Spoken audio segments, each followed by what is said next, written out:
RLSP के प्रत्याशी है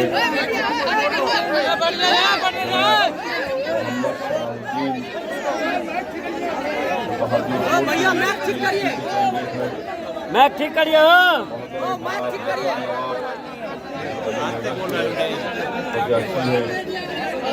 रे मीडिया वाला रे कहाँ गए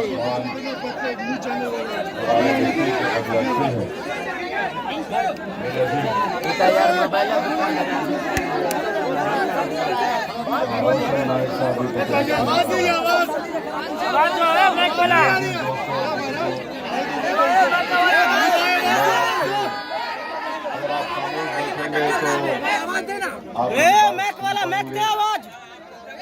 और क्योंकि आज जुमा भी है इसीलिए मुझे और मुख्तलिफ मुकामात पर भी जाना है। मैं आपसे सिर्फ आपके जज्बात को काबू में रखिए और यहाँ पर दाइश पर जो लोग उतार रहे हैं आपसे हम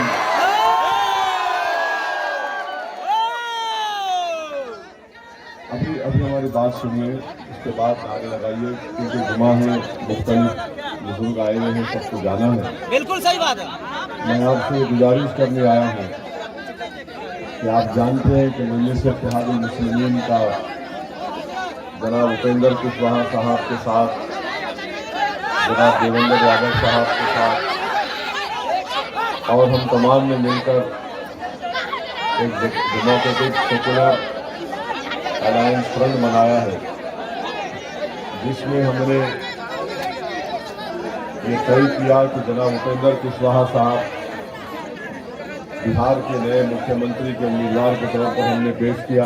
मैं यहाँ पे कोई बात नहीं करेगा, बैठ जाइए बैठ जाइए।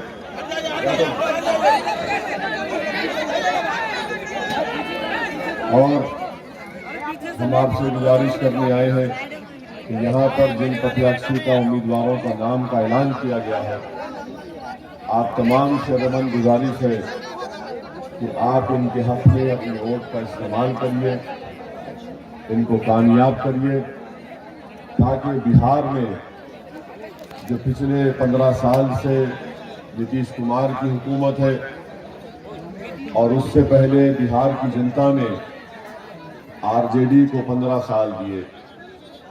पिछले 30 साल से बिहार में कभी आरजेडी की सरकार रही तो कभी नीतीश कुमार के साथ बीजेपी, आरजेडी और कांग्रेस की सरकार रही। एक इंसान की जिंदगी में 30 साल का एक अरसा बहुत लंबा अरसा होता है और 30 साल आरजेडी, कांग्रेस, नीतीश कुमार और बीजेपी ने बिहार के विकास में की जो उम्मीदें थी, उन उम्मीदों को छोड़ो, बल्कि उन्होंने बिहार को बहुत पिछड़ा कर दिया। हम डेटा के जरिए इस बात को बता सकते हैं कि कैसे 15 साल जेडीयू ने बिहार के लिए उसको ना इस्तेमाल किया, ना बिहार में कोई विकास का काम किया। आप खुद जानते हैं कि कैसे अस्पताल का या 75 बेड का दवाखाने के तामीर का काम सब डिविजनल हॉस्पिटल का 11 साल से चल रहा है, अब तक ये खत्म नहीं होता। बाढ़ आती है तो कोई पुरसाने हाल नहीं है। शिक्षा के लिए प्राइमरी और एलिमेंट्री स्कूल्स तो जरूर है, मगर वहां पर टीचर का कोई इंतजाम नहीं है। आखिर क्या वजह है कि भारत का बिहार एक वाहिद प्रदेश है जहां पर 52% बच्चे अशिक्षित हैं? इसका जिम्मेदार कौन है? मेरे अजीज दोस्तों और बुजुर्गों, हमारे नौजवान बच्चे अगर डिग्री का कोर्स करना चाहते हैं तो 3 साल का कोर्स 5 साल लग जाते हैं। आखिर क्या वजह है कि यहाँ का नौजवान दिल्ली, पंजाब, महाराष्ट्र, मुख्तलिफ रियासतों को जाकर काम की तलाश में जाता है? इसीलिए हम आपसे अपील करने आए हैं कि आप कुशवाहा साहब के उम्मीदवारों को और इस अलायंस में जो पार्टी है उनके उम्मीदवार, उनके प्रत्याशी को वोट देकर कामयाब करिए, ताकि एक नए बिहार की तामीर हो सके, ताकि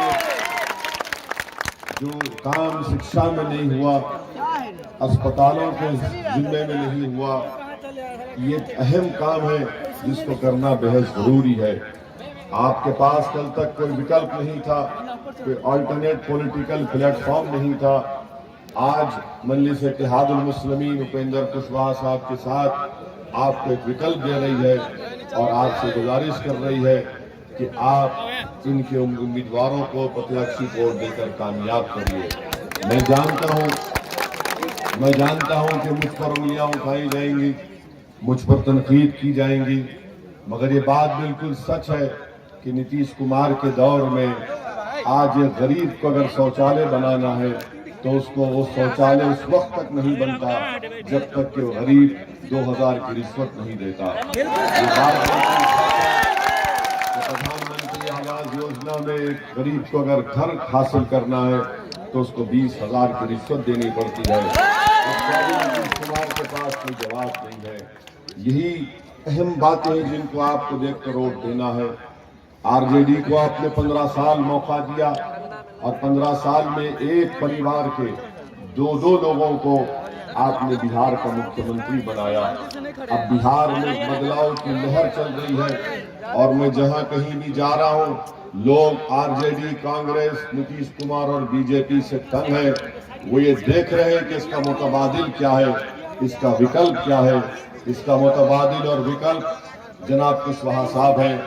आप इनको कामयाब और यहाँ का मुख्यमंत्री बनाएंगे। तीसरी बात यह है कि हमारे खिलाफ इल्जाम लगता है, जैसा कि उत्तर प्रदेश के मुख्यमंत्री बिहार को आए और बिहार में विधानसभा का चुनाव हो रहा है, वो ये नहीं बता पाए कि बिहार में बीजेपी और नीतीश कुमार ने बिहार की जनता का क्या विकास किया, बल्कि उत्तर प्रदेश के मुख्यमंत्री ने आकर यहाँ पर असदुद्दीन ओवैसी का नाम लिया और कहा कि वो पाकिस्तान के हित में बात करते हैं। मैं ये पूछना चाहता हूँ बीजेपी के लोगों से कि आपका उत्तर प्रदेश का मुख्यमंत्री बिहार को आता है और यहाँ पर आकर भी उसको असदुद्दीन ओवैसी ख्वाब में क्यों दिखाई देते हैं? अफसोस की बात तो ये है कि इतने बड़े प्रदेश का मुख्यमंत्री है और बिहार को आकर बिहार की जनता के सामने पाकिस्तान की बात करते हैं। हमने कभी पाकिस्तान को अपने ख्वाब में भी हम नहीं सोचते। पाकिस्तान हमारे बुजुर्गों ने जब वो जिंदा थे तो उन्होंने एक बड़ा सही फैसला लिया और वो फैसला ये था कि हम मोहम्मद अली जिन्ना के 2 नेशन थ्योरी को नहीं मानते। ये भारत की सरजमीन हमारी सरजमीन है, इसीलिए हमने इसको अपना वतन माना और हम सुबह क़यामत तक यहाँ पर रहेंगे, बाइज़्ज़त शहरी बनकर रहेंगे, अपने कल्चर पर, अपने मजहब पर और अपने पसंद के उम्मीदवार के अपने वोट का इस्तेमाल करेंगे। इसलिए कि बाबा साहिब अम्बेडकर का बना हुआ संविधान हमको इस बात की इजाजत देता है। मैं बीजेपी के लोगों को जो बार बार असदुद्दीन ओवैसी को पाकिस्तान से जोड़कर देखते हैं, क्योंकि ये क्षेत्र जो यहाँ पर आपका बेनीपुर का ये विधानसभा है, ये दरभंगा के पार्लियामेंट की सीट का भी हिस्सा है। यहाँ पर किसी जमाने में जनाब कीर्ति आजाद साहब यहाँ के सांसद थे, मेंबर ऑफ पार्लियामेंट थे। कभी उनसे पूछ लीजिए, यूट्यूब पर हमारा वीडियो भी है, जब हम और कीर्ति आजाद साहब और मुख्तलिफ बीजेपी के यशवंत सिन्हा भी जब बीजेपी में थे, शाहनवाज हुसैन, ये सब हम लोग दूसरे सब पार्टी के लोग मिलकर पाकिस्तान को गए थे यशवंत सिन्हा साहब की क़यादत में। तो वहाँ पर इस्लामाबाद में एक टीवी पर एक डिबेट हुआ जिसमें मैं, कीर्ति आजाद साहब और मणिशंकर बैठे थे। दूसरी तरफ पाकिस्तान के अब जो मौजूदा फॉरेन मिनिस्टर हैं शाह महमूद कुरैशी, उनके नवाज शरीफ के उस वक्त के डिफेंस मिनिस्टर और एक इस्लामी तंजीम के कोई मौलाना बैठे थे। वो इस्लामी तंजीम पाकिस्तान के मौलाना वो शुरू हो गए और उन्होंने शुरू कर दिया भारत के बारे में, भारत की जमहूरियत के बारे में, कि भारत में यहाँ पर इस तरह का जुल्म हो रहा है, कत्ल गारतगिरी हो रही है। और कीर्ति आजाद साहब को वो मौलाना का सवाल का जवाब देना था। हमारे बाजू कीर्ति आजाद बैठे थे, हमने कहा कि कीर्ति आजाद साहब जरा थोड़ी देर खामोश हो जाइए, मौलाना को हम लपेट लेते हैं थोड़ी देर। भारत के मौलाना नहीं थे, पाकिस्तान के थे। यहाँ के मौलाना बहुत काबिल है। तो खैर वो मौलाना को हमने जवाब दिया, बहुत कुछ उनको बताया, तो मौलाना बड़े भड़क गए, बड़े बहुत भड़के। और प्रोग्राम खत्म होने के बाद मौलाना ने हमारे करीब आकर हमसे कहा कि ओवैसी ये तुमसे उम्मीद नहीं थी। मैंने कहा क्यों, क्या आप इस्लाम का ठेका लेके रखे हैं? तो ये लोग, ये बीजेपी के लोग जो है, इनके दिलो दिमाग में अगर कोई ओवैसी दिखता है तो पाकिस्तान इनको नजर आता है। हम बीजेपी आरएसएस के लोगों से कहना चाह रहे हैं कि अपनी सोच को तब्दील नहीं कर सकते तो मत करिए, मगर आप एक बात याद रखिए कि आपकी इस बकवास से कोई भारत का मुसलमान या दलित या जो बाशऊर लोग हैं वो मुतासर होने वाले नहीं है। तीसरी बात यह कि जो बहुत ज्यादा इसका ताल्लुक हम तमाम से है, वो है एनआरसी एनपीआर का मसला। आप तमाम ने मिलकर एनपीआर एनआरसी के खिलाफ एहतजाज किया था ना? आपने सबने किया था ना? जब हम रोड पर निकलकर कड़ाके की सर्दी में एहतजाज कर रहे थे तो क्या आपके साथ कोई आरजेडी, कांग्रेस, जेडीयू का नेता साथ में खड़ा था? अब आप बताइए कि ये एनपीआर एनआरसी सीएए का जब कानून भारत की लोकसभा में पेश हुआ तो उसमें कांग्रेस के भी सांसद थे, उसमें मुख्तलिफ पार्टी के लोग थे, मगर आखिर आपने देखा कि हम वाहिद वो रुकने पार्लियामान थे, मैं और इम्तियाज जलील, जिन्होंने इस कानून को काला कानून कहकर पार्लियामेंट की फ्लोर पर हमने उस कानून को फाड़ दिया, ये कहकर मनाया जा रहा है। आज जो हमको फिरका परस्त कहते हैं, जो हमको वोट कटवा कहते हैं, जो हमको किसी का बी टीम बनाकर कहते हैं, हम उनसे पूछना चाहते हैं कि बताइए आपका एनपीआर एनआरसी पर आपकी राय क्या है? आरजेडी कांग्रेस का एनपीआर एनआरसी के ऊपर राय क्या है? हमारी राय यह है कि अगर उपेंद्र कुशवाहा बिहार के मुख्यमंत्री बनेंगे तो यकीनन बिहार में सेंसस होगा, मगर एनपीआर एनआरसी नहीं होगा इंशाअल्लाह। आप पूछिए आरजेडी कांग्रेस के लोगों से कि भैया बता दो हमको, उनको बोलना कि एक शेरवानी पहनकर सर पर टोपी पहना हुआ एक दाढ़ी जिसके चेहरे पर थी, एक दीवान आकर ये बात करके गया और आपसे सवाल कर रहा है, बताओ तुम हमारा वोट हासिल करना चाहते हो तो तुम्हारी पॉलिसी क्या है? लोग पूछेंगे कि असदुद्दीन ओवैसी ने तेलंगाना रियासत से जहां से हम आते हैं वहां पर हमने क्या किया? वहां पर हमने तेलंगाना के चीफ मिनिस्टर केसीआर चंद्रशेखर राव साहब से बात करके तेलंगाना की विधानसभा में हमने एक रेजोल्यूशन पास किया और रेजोल्यूशन ये कहता है कि तेलंगाना में तेलंगाना की सरकार एनपीआर एनआरसी नहीं करेगी, सेंसस करेगी। ये ताकत होती है। और लोग हमको बोलते हैं अरे ओवैसी तुम क्या सत्ता में आओगे? मेरे भाई एक बात याद रखो, जिनको आपने 15 साल सत्ता दी आरजेडी को और जिनको आपने 15 साल जेडीयू को सत्ता दी, ये सिर्फ अपने घर को चमकाए और गरीबों के घर को अंधेरा करके चले गए। सत्ता इनको मिली, ताकत उनको मिली, सब चीज उनको मिला, मगर बताओ आपको क्या मिला? आपके हाथ में कुछ नहीं है। मैं आपसे अर्ज करने आया हूं कि जब तक आप अपने वोटों से अपने पार्टी के नुमाइंदों को कामयाब नहीं करेंगे उस वक्त तक आपके मसाइल हल होने वाले नहीं है। वरना सिर्फ आपको डरा डरा कर वोट हासिल किया जाएगा कि देखो वो आ रहा है, वो आपकी जान को खतरा है, आपकी इबादतगाह को खतरा है, आपकी तहजीब को खतरा है, आपके तमद्दुन को खतरा है। आप कब तक डर डर कर वोट देंगे? मैं आपको एक उम्मीद दिला रहा हूं, मैं आज से अर्ज कर रहा हूं कि बेखौफ होकर वोट दीजिए। आप अपनी पार्टी के उम्मीदवारों को कामयाब करने ये डर कर, किसी से मरूब होकर, किसी के फिक्र करे बगैर आप आजादना तौर पर जहनी गुलामी से आजाद होकर, जहनी उलझनों से आप अपने आप को दूर रखिए और अपनी दिल की बात को सुनकर वोट दीजिए। दिमाग से सवाल करेंगे तो दिमाग हमेशा कहेगा कि खतरा है, दिमाग हमेशा कहेगा कि मत मुकाबला कर। दिल से बात करेंगे, दिल से पूछेंगे तो दिल कहेगा कि जब इश्क किसी से किया है तो इसमें सब कुछ कुर्बान कि बगैर डरे किसी का खौफ मत करिए। बीजेपी है, बीजेपी के पूरे बिहार में 40 लोकसभा की सीटें हैं, सिर्फ एक लोकसभा की सीट पर कांग्रेस जीती। यहां से कीर्ति आजाद को सीट नहीं दी है, उसको वहां झारखंड भगा दिए। हाँ, यहां से बीजेपी जीत गई। क्या आपने बीजेपी को वोट दिया था? ये बताइए, आपने दिया था? तो कैसे बीजेपी जीती? तो कहां गया कांग्रेस का वोट? कांग्रेस का वोट मोदी को चला गया ना, तभी तो जीती बीजेपी। आरजेडी का भी कोई एमपी नहीं है बिहार में, तो आरजेडी का रिवायती वोट कहां गया? किधर गया वो?